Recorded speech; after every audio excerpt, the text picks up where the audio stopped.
Welcome in to another edition of the Pick a Side podcast, a college picks edition. What are we on, week 11? Week 12? Week 12. Jesus Christ, the season's Dirty almost dozen. over. Thank God. We are available on YouTube, as always, youtube.com/@PickASideESPN. Click the subscribe button, leave a comment, like a video. It helps us out. We appreciate it. Also available wherever you get your podcasts. Please rate, review, subscribe. Shea Norling with you, Tyler Rocky with me as always. And we have some housekeeping to do, a little sports talk, if you will, before we get into the picks. A ruling came down in college football yesterday that I did not expect, that I knew nothing about. Michigan State, my school, got clipped by the NCAA for impermissible benefits, some half-ass recruiting hire that Mel Tucker made. Yep. Got a recruit, and there were impermissible benefits, which I just find absolutely hysterical. We're in a world where Michigan can pay $10 million to get a quarterback. We're in a world where Georgia can pay high school kids $50,000 a month to keep their commitments to Georgia, but we get impermissible benefits coming down. Like, I'm going to hit you with the initial reaction that I had, and then I'll give you the second reaction that I had. Okay. The first reaction was, I hate college football. I think it's a total joke because the NCAA is telling you, if you play by our rules and respect the power that we wield, we're going to clip you. But if you do what Michigan did and say, go fuck yourself, we don't care what you have to say to us, you're going to get off scot-free. It's an absolute clown show that Michigan State caught a more severe punishment than either Michigan or Central Michigan for crimes that the NCAA admits are less severe than the crimes committed by Michigan and Central Michigan. I thought it was a total joke. And then I thought for like 15 seconds longer, because ultimately I'm like, you're in the Big Ten. You're a part of the Big Ten TV deal. You can threaten the NCAA the same way Michigan does. You can threaten them the same way anyone does and make them back down, because that's apparently the process now. So why would you just take this? Oh, we don't have to pay Mel Tucker a fucking dime. They hit him with a cause firing for jerking himself off on a phone call with a sexual assault vendor, fired him, and now he's suing the university, an active lawsuit. So when you just say, you know what, hit us with some impermissible penalties here, and we're good to go, Mel Tucker will never see a dime. So you think this call came from inside?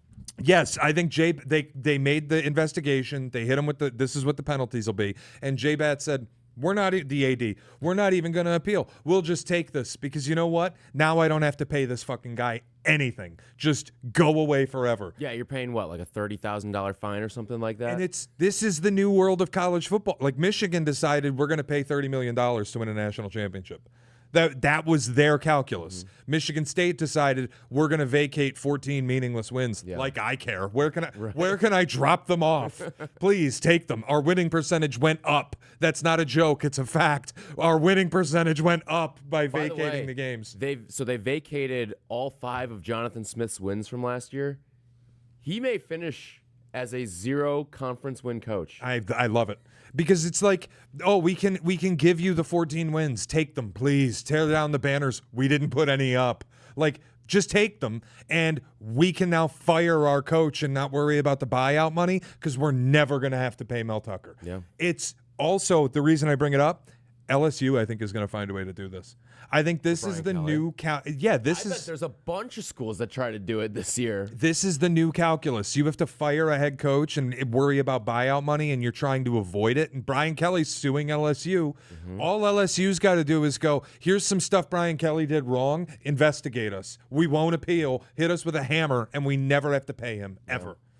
It is, though, like kind of walking that fine line of, all right, get us in trouble, but not too much trouble. Exactly. So, yeah, but hey, if you want to win a national title, cheat your ass off and pay the $30 million fine, and they'll never take the title away from you. I learned that. So now if you don't want to pay your head coach, just get yourself in enough hot water that nobody can ever doubt this guy was fired for cause. Yeah. It's a good little like big brain exercise by you right there. I think it's brilliant. Yeah. I'm like, maybe I got an AD worth of shit. Because at first I'm like, wow, we're just the punching bag of the NCAA, and then I'm like, nah, wait a minute. You say this, but then they'll keep Jonathan Smith another year, and all goodwill out the window. Yeah, there is no goodwill. The program's a total joke. Yeah. That's where, like, if they just said you don't have a football program anymore, do you think I'd be sad? I think you would. Maybe ultimately, like in the long run, maybe. But right now, I'd be like, that's fine. Hit us with the SMU death penalty. I don't care. That would be a win the battle, lose the war type of deal for you. Okay, now as we get into the weekend. Before we get into college, too. Happy birthday, my friend. Thank you. I appreciate that. Happy birthday. You're the first coworker to say that to me. Am I really? No. I just wanted to make you smile a little bit. Okay. No, thank you. I appreciate it. It is my birthday today, you have time a of birthday taping. Pick because this was always a thing with us where it's like, whenever it's someone's birthday, you always tail their picks for the day. Because it goes one of two ways. They either lose nothing or they lose all of it. So what do you got for us today? Anything shooting from the hip? Anything you like? You got a Thursday night pick? No. You got a college basketball pick? Is there any Thursday night college football action you like tonight? It would once again, Thursday night, if you made me bet it would once again be Jets or pass. Same. But I'm done doing that. I mean, like, I'm not. It's short week. The Patriots are 12.5-point favorites. The numbers have gotten ludicrous on them. Like, now they're at a point where they're earning it after beating Tampa. Yeah. But I'm not laying 12.5 in the divisional game. And we've seen this movie. I mean, the Bills got pounded by the Dolphins a week ago. The Raiders hung with the Broncos on Thursday last week. Short week, bad O-line, rookie quarterback. You're never getting me to second-year quarterback. You're never getting me to lay 12.5. Yeah. But I'm not going to take the Jets side either because I do think likeliest outcome is they get popped. Yeah. I'll go to the hardwood. All right. How about a little Bama laying 3.5 against Purdue tonight? Oh, okay. Where is that game in? Is that neutral site or is that a home game for someone? Coleman Coliseum in Tuscaloosa. Wow. 3.5-point home faves over the Purdue Boilermakers. I love that. All right. Sign me up. This also leans directly into the issue that I'm having this weekend in college football, and it goes back to last weekend and really the last couple weeks, but it's a process that has been working, and I think I'm going to stick to it as I just make sure I put this in before I forget to, because as soon as I looked at the college basketball slate, I'm like, wait a minute. I love that play. Yeah. So Bama laying 3.5 at home against Purdue. We'll put that in. I'm a favorite fucker. Are you now? In college football, I have become a favorites fucker. I want nothing more than to bet favorites, apparently. I have 8 bets. I believe 6 of them are sides. Might be 5 of them are sides. Okay. Of those sides, only 1 is a dog. Interesting. Okay. I think that... Are we at a point now with college football where it almost turns into baseball? Like, for people who run models and stuff like that in baseball, a lot of them will tell you that by the time you get to like mid-late August and September, your dog values kind of fly out the window because your post-trade deadline, like a lot of teams are giving up at that point. You're calling up some minor leaguers. Like a lot of the value kind of goes out the window on the underdogs, even though their models may say to take the underdogs. But a lot of these models tend to struggle in September and August because of the fact that you're mentally, a lot of these teams aren't there. Start to pack it in. Yeah. Mm-hmm. Yeah. I think that's a part of it. I think another part of it is the talent disparity in this sport specifically. Like, I think college is unique, and we talked about it last week. Texas Tech, BYU is a great example, where you have 2 top 10 teams and the point spread is 10. Mm-hmm. And you just look at it and go, they're telling you BYU is not going to be involved in this. And BYU wasn't. BYU couldn't move the football. Yeah. It was like very clear that the matchup as advertised to the common fan, 7 versus 8, you would think this is going to be a hotly contested conference game, but the point spread told you a different story. It's unique to this sport where the best teams are so much better than mediocre to bad teams. Mm-hmm. Like the NFL we talk about all the time. The best team in the NFL is marginally better than the worst team in the NFL. Yeah. In college, the best team in the SEC is a country fucking mile better than the worst team in the SEC. Yeah. Like that, it's just a totally different talent disparity where I think you look at some of the favorites in some spots this weekend, and you just go, yeah, I'm laying a lot of points, but it feels so much like the right side to be on. I'm looking like the favorites that I'm laying, it's nothing too long. So, all right, let's get into it. All right, we got to start with one. We'll start right at 11 a.m., and it is a brand matchup. It should be an ACC game, but it isn't because Notre Dame refuses to join a conference despite playing an ACC schedule. We've got Notre Dame traveling to Pitt. Yeah. If you've been paying any attention, Pitt has become a bit of a wagon in the ACC. Yeah. They made a quarterback change. Their offense has been firing on all cylinders. They've got a chance to win the conference. There's a couple things at play here. One, you've got a top 25 matchup with an enormous point spread. Notre Dame's laying 12.5. On the road, too. That's insane. Like, step one is how the fuck are we getting to that many points? Step two is this game doesn't actually mean anything at all for Pitt. Yeah. It's not a conference game. Did you hear Pat Narduzzi this week? No. Someone asked him about, like, the importance of this Pitt game, and he's like, he basically said, I don't really care. It's not an ACC game. We know our path to the playoff lies in the ACC. So while a win would be nice, this game really doesn't mean anything. Which leads me to I'm playing Notre Dame and I'm laying 12.5 points. Right. This is like you can tell me if I should stay away because I know Pitt's been good lately and I know Pitt's got a shot to win the ACC. But like Narduzzi said, you just optioned of like this doesn't matter. Their path to the playoff is winning the ACC. This affects their conference record absolutely nothing. They can lose this game and lose 0 standing in the conference standings, which immediately I'm like, if this gets out of hand, you just pack it in, right? Mm-hmm. And the second part is the same thing we said about Texas Tech and BYU. You have a top 25 matchup. Think Colorado-Oregon a couple of years ago, where there's a double-digit favorite. The book is telling you ND is miles better than Pitt. Yeah. And Pitt's really not going to be all that competitive in this spot. And I think you float out, like if the casual person is looking at this and going, man, Pitt's been really good. They switched quarterbacks. Their offense is firing. Let's take the 12.5. That's way too many points. And Notre Dame's got a leaky defense. None of that's wrong. I'd prefer to be on the more contrarian side of this. And Pitt, big dog, public, I'm all over the Irish. Can I float you another side of this? I want to just run this by you because I just logged it. I'm adding a play on the fly here. Over 55.5 in this game. The way I would lean. Because Pitt, I mean, this run that they're on right now is completely offensive predicated. And Notre Dame's defense is fine. It's not good. It's not great. It's fine. And my one concern is, like, does Pitt open up the playbook at all in this game? Or do they kind of power down and just, all right, we're going to live to see another week in the ACC because, like Narduzzi said, this game doesn't matter. And I know there's a lot of Pitt fans that are upset about what he said. Personally, I don't care. No, I don't either. Now, I'm not a Pitt fan either, but even if it was my coach saying that, I wouldn't care because he's right. He's 1,000% right. Pitt's not getting an at-large bid into the college football playoff. So, and I get like a fan would want to beat Notre Dame, but it doesn't. It's meaningless. The game itself is totally meaningless. And that's not to say like Pat Narduzzi still wants to win the football game. Of course he does. But he just understands that for the bigger picture of getting into the playoff, this game means nothing. You're not getting an at-large spot. I would also say this too.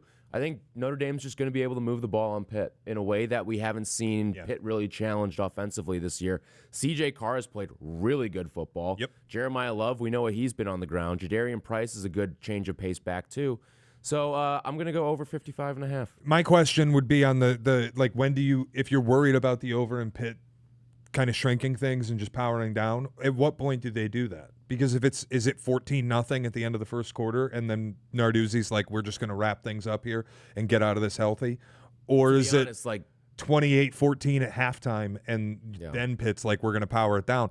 Notre Dame might still try to put points on him. Notre Dame can only get an at-large bid. Yes. Notre Dame is also like they're looking for style points, obviously. And on top of that, too, like they could get to 50 on their own. I kind of agree. You know what? I'm going to hedge it. Like they work together, so it's not really a hedge, but I'll add Notre Dame on the over, or rather the game on the over 55.5. They go high, we go higher. It all adds up. This is what we like to do. So I'm good there. All right. All right, we'll keep it moving. And I'm just going to, like, there are big games. We'll get to them. But I think this is another edition of let's just go through the card, and we'll see if there's anything left over.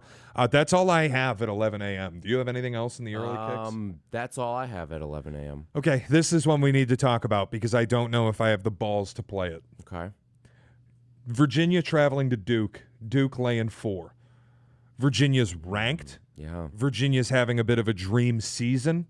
And suddenly they're going on the road after vomiting on themselves as a 4-point dog against a kind of feisty Duke team. Like, Duke's not good. They're not bad. They're kind of good shitty. Like, they're in the context of the ACC, they could pop a team. right. And by the way, Duke's still in it for the ACC. Like, the top of the division right now is all 5-1. Duke's 4-1. So they still have a game in hand to play. And they're laying 4 at home. And the problem I'm having here is I did this when they played Illinois. I did this in another instance, and Mensa just fucked me. And I, like, every time I bet on Duke this year, they have failed me. So I have, like, Duke PTSD where I don't want to fly into the sun on this. But it's Duke -4, right? Yeah, no, I do like that. Here's what I would say, too. It's one thing to play Illinois, out of conference, weird matchup, game that doesn't happen very often, and it's early in the season when you're relying on a lot of transfers early on. It's middle of November now against a conference opponent that you have familiarity against. I would fly into this one. In fact, if you go, I'll join you. All right, I'm in. If you're the left wing, I'll be the right wing. The other part of it, too, is, like, what is Virginia? I know Virginia's ranked. They have a good record. But what have they really accomplished this season? You start to look through it. Yeah, they beat up on Coastal. The Florida State win means nothing, and that was a dogfight. Florida State, it turns out, stinks. Stanford's terrible, and you played them on the East Coast. You lost to North Carolina State, who's no good. North Carolina's a nothing. You beat them by 1. Wazoo's a nothing. You played them on the East Coast. You beat them by 2. Going on the road to Louisville is impressive. That's the one. But even in November, they've accomplished nothing of value. Yeah. You beat Cal, great. Cal sucks. Yeah. And then lost at home to Wake Forest inexplicably. Like, they're just, to me, I don't think Virginia's all that talented. I think the number next to them is fake. I think you're seeing it in the point spread. I like Duke a lot at home. Let's do it. Yep, I'll roll with you. All right, rock and roll. We're both taking Duke. Sticking at 2:30. I also want to go to the Big Ten. Okay. How does Iowa get off the mat after what happened at home against Oregon? In brutal weather, home field advantage, Kinnick, you lock Oregon in a box and make them fight you. You damn near beat them.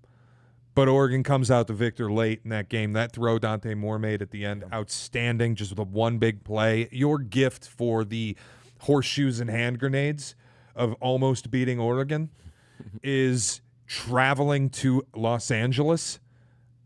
Is this not USC laying 6.5? So it'll be nicer out there. So I have a play that would correlate with that. I like over in this game. Okay. Over 48.5. I think that, yeah, USC is going to be able to score. And the thing about Iowa is I know they've got their reputation of ground and pound, punt the football. That's not who they are this year. I know it didn't look great last week, but that's A, Oregon and the defense you're going up against, and B, the shitty condition. Yeah, it was terrible. When they go up against good defenses, yeah, they cannot score. But when they go up against mediocre to bad defenses, they'll put up 30-something on you. Gronowski was so bad last week, though. Like, the quarterback, if they had any semblance of competent quarterback play, they beat Oregon. Probably. And now you, like, the problem I have with the over in Iowa scoring a bunch of points is getting up off the mat of that emotional spot at home where you could have put yourself in play to win the Big Ten. And now it's like, ugh, we got to go on the road to USC. And USC still has something to play for. They are trying to get an at-large bid. Yeah. Listen, it's a low number, too, for college sake, 48.5. With an offense like this that USC has, they could get you 35. And can I squeeze 14 out of Iowa? Can I squeeze 14 from them? I think we're seeing it the same way, and we're just coming to different conclusions, and I think that's fine. I'll take my USC side. You can take your over. We're good to go. Hope we both win. SEC 2:30, big game. Huge game. Oklahoma travels to Tuscaloosa to take on Alabama. Bama's a 6-point favorite. You'd have to help me out. What's the total in the game currently? 45.5. I do want to just take a minute and talk about this before I tell you where my head's at with it, because there's a couple issues. One being Bama's run defense. I don't know how you fix it. Oklahoma's a run-happy attack. I think it's like the one real weakness that Bama has, and it long-term could be a playoff concern. Like if Bama draws Notre Dame in a first-round playoff game, I would be a little concerned. They're going to need that bye week. Oklahoma has the ability to do it. The problem is Bama's defense, Oklahoma's defense. This feels like an auto under a little bit. But I actually landed someplace else, and it's really got nothing to do with more than one, I respect the shit out of the team, and two, you're at home, and you're going up like as a non-public side. The public money on Oklahoma is insane, but the bet differential is even crazier, where something like 30% of the bets is making up almost 80% of the money on the Bama side. I'm going with the Bama laying 6. Yeah, so am I. I'm a favorite fucker this week. Call me Square Shea. I don't care. I'm laying 6 points with Alabama. Yeah, I love Bama this week too. It's just the way they've played this year. When there's big games and it's like, oh, here's the tipping point for Alabama. Here's where the wheels come off. Nope, 37-20 right on Tennessee's head, right? Go out and beat Georgia as an underdog on the road. Like, these big games, and let's not forget, this is sneaky a little bit of a revenge spot from what happened last year, where Oklahoma had no business going out and beating Alabama, and they eliminated Bama from the playoff. Yep. Kalen DeBoer knows he needs to get these games back because he lost a lot of goodwill with the fan base week 1 losing to Florida State. But he has sneaky stacked up really good ranked wins this year. Yeah. Beat Tennessee, beat Georgia on the road. This could be another one. They survived the gauntlet of their schedule so impressively. 4 straight weeks in conference, they played ranked teams. They won all 4 games. Yeah. And, like, am I a little afraid to be laying 6 because Bama hasn't won those games necessarily convincingly, with the exception of maybe Tennessee, where you got a kind of lucky 99-yard pick 6? But I would say the Mizzou game, I know they pushed on the spread of 3, but they were in complete control of that football game. 100%. You're right about the way they've played too. Like, remember the Florida State loss, and the reaction was, this team's not physical, this team's slow, this team doesn't play with any level of intensity. They've changed that narrative through the course of the season, where now you have a quarterback. Like, if I asked you, or if I told you rather, looking at all the quarterbacks that we expected to be in this draft class, Ty Simpson feels the most NFL viable. Does that feel wrong? I would say either him or Dante Moore, yeah. Like, I don't think it's Fernando Mendoza. No. And Fernando Mendoza might be your Heisman winner, but not to geek out on him or the Heisman race. The throws often are late. The processing feels a little late. I don't think there's a ton of arm strength there. Ty Simpson, you watch him and he looks like an NFL player. Yeah. And I think Bama, their team has come together a little bit. Defensively, they've played much better. I don't know how Oklahoma scores a whole lot here. Yeah, I'm right there with you. I think this is going to be one of those games. It's like, we may see the inverse of what we saw last year. It may be 24-3 Bama wins this time. Yeah, I'm not expecting, again, I would lean under at 45.5, but I'm not expecting a ton of points. I think Bama's going to play game control and kind of dog walk Oklahoma. Yeah, I'm right there with you. We're on the same side here. All right, I'm going to offer you the last side I have, and then we can kind of rapid fire through the rest of the stuff if you have anything else. This is the lone dog that I want to play, and you can tell me if I'm getting too cute. Okay. It's in the Big 12. Utah traveling to Waco. Utah's a 7.5-point favorite on the road at Baylor. Utah's a heavily public side here. Wrong side of 7 if you're trying to lay it with the Utes, and you have to get the hook on a touchdown. And I just kind of felt like you come off the mountain, you lose your elevation of playing at altitude. You're in a warm weather place in Texas. Baylor at home is kind of a different animal. I know they're not good this year, but good shitty a little bit. I like the 7.5 at home. Okay. Just looking at this, I haven't done like a deep dive on this game at all, but just on the surface, that seems right. Isn't this the Dave Aranda saves his job spot? Save his job stretch, really. I mean, that's what he's got to do now the rest of the way if he wants to stick around another year in Waco. And, look, there's a chance I lose this bet. Baylor gets popped, and Dave Aranda's fired on Monday morning. That could absolutely happen. I feel like taking Utah 7.5 on the road, it's a little much. Yeah, and like Baylor's got an experienced quarterback with Sawyer Robertson, a guy who's he can sling the ball around the yard. So going up against Utah's defense, it's a challenge, but I wouldn't say I'm concerned by it because you've got a quarterback who's kind of a seen everything, can do everything type of guy. Yeah, it's also I think the line is telling me something. You've got Utah's been such a wagon lately. Like they're another team that's kind of corrected the path of their season. They're not beating teams. They're fucking stomping people. With the exception of BYU, 42-10 against Arizona State, 53-7 against Colorado. Last week, 45-14 at home against a ranked Cincinnati. But it's that's a big emotional season-saving, season-defining win for Utah, 45-14 over Cincy. Like a statement victory in conference that kind of saved what happened against BYU. Now you get up and leave the mountaintop to go to Waco. It's just not an environment that I want to be taking 7.5 and laying it. I really like the Baylor side. I'm just going to bet it. All right. I'm looking at it too, like 59.5 on a Utah total. When's the last time we've seen that? That's the other thing, too. Holy hell. Now, again, Utah's been scoring points in bunches lately, and a bit of it is Kyle Whittingham finally has some quarterback consistency. Yeah. Devin Dampier's been nice. It's a little...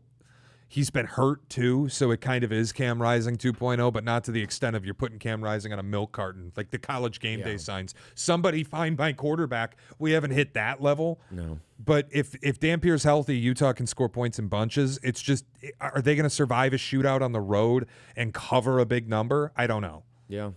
No, this could be one of those, like, 33-30 games, and we feel good about it. I hope. So Baylor plus 7.5. And then the rest of my shit, dusting off your book and going to the totals market. All right. Stick in the night slate in the SEC. Florida at Ole Miss. Okay. Sneaky big game. This is like the trap spot of trap spots if you're Ole Miss. Lane needing just maybe house hunting a little bit. Sidebar. Florida's hiring Jed Fish, right? What brings you to that?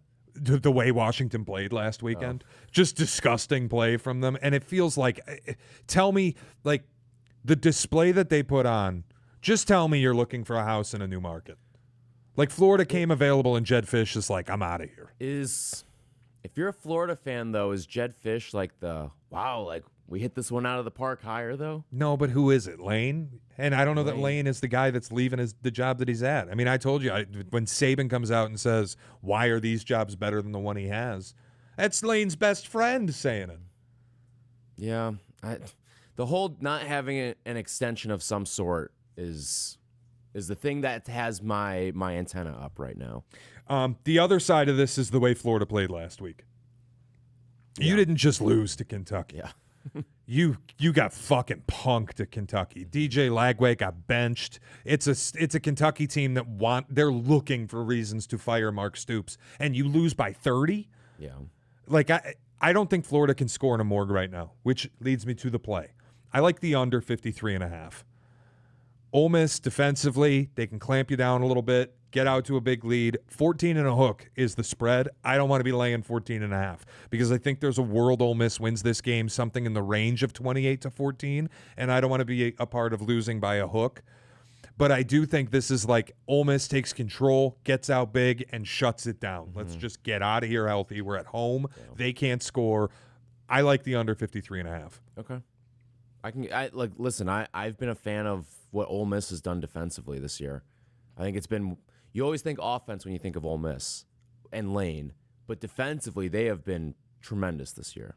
So I like that. I'll give you the other play I have, which is just grotesque, and then we'll get to the game of the week. Okay. Penn State, Michigan State. Yep. Over 48.5. Okay. I have a play in this game. I like your stupid team. I know you do because of the backdoor magic team they keep pulling off. Well, and then Penn State, how do you, you talked about it with Iowa. Penn State, how do you peel yourself off the mat after that? I know. I saw it. Penn State's laying 7. Mm-hmm. The problem I have is Michigan State should be getting 20 points against whoever they're playing. And I know Jonathan, they'll be down.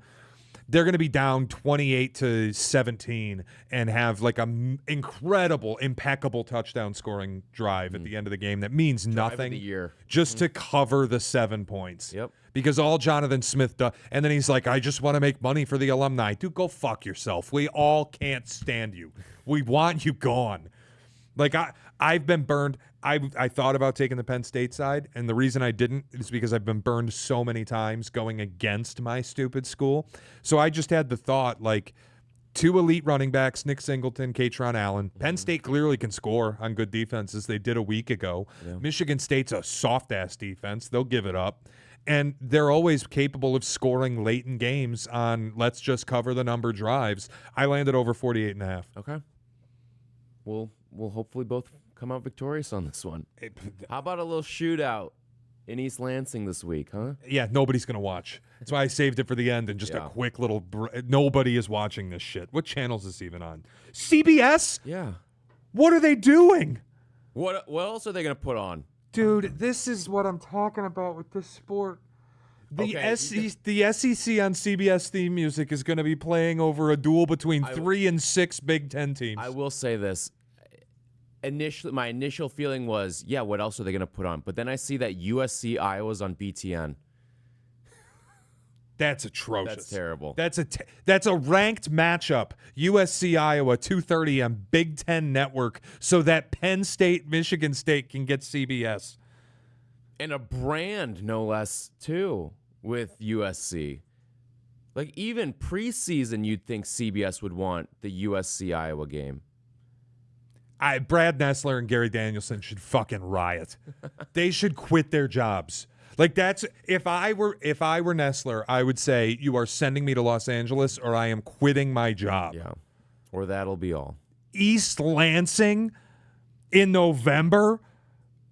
2, 3, and 6 teams on CBS. Meanwhile, the Coliseum gets the BTN cameras. Unbelievable. Dude, what a waste of that beautiful SEC on the CBS theme going to this shit. Unbelievable. I'm stunned that's on CBS. Holy mercy. Okay, we go to the late night, 6:30. It's the game of the week. It's Texas at Georgia. Georgia's a 6.5-point favorite. The total, 49.5 in the game. You can take the lead here. I do have a play. I hope we're somewhat correlated at least. Right. Where are you at with this?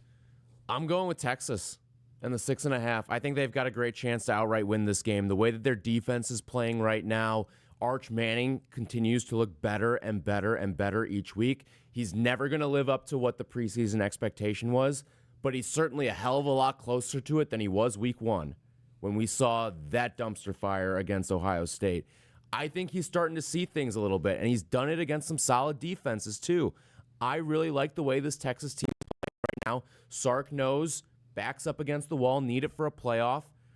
Georgia, I don't think it's the worst thing in the world if they lose. Not to say that they're going to be taking their foot off the gas at all here, but I just think that this Texas team is playing like the preseason #1 team in the country right now. We are correlated. And it's a lot of what you said. Texas's defense, they are playing at that level of why they were ranked #1 to start the year. It had a lot to do with the hype around Arch Manning, but it really was because their defensive line is so good. Their defense on the whole is outstanding. Georgia, when they've played good defenses, it's been at times a struggle. Like it's a little reminiscent of watching Oregon, where you go, how is it so difficult for you to get to 20 points? Yeah. That's what it's felt like when I watched Georgia play against any defense that's worth a shit. When they played against Auburn, they really struggled to get into 20. When they played against Bama, they settled on 21. They went for it on a couple 4th downs I thought were questionable. It's been more of a chore to score points. Too. And, Florida's got a good defense. Yep. And last week, Mississippi State, they smoked them, obviously, 41-21. I think it's a little bit of fool's gold if you look at that and go, oh, Georgia's still Georgia. And I'm not saying that they aren't. Georgia's very good. Yeah.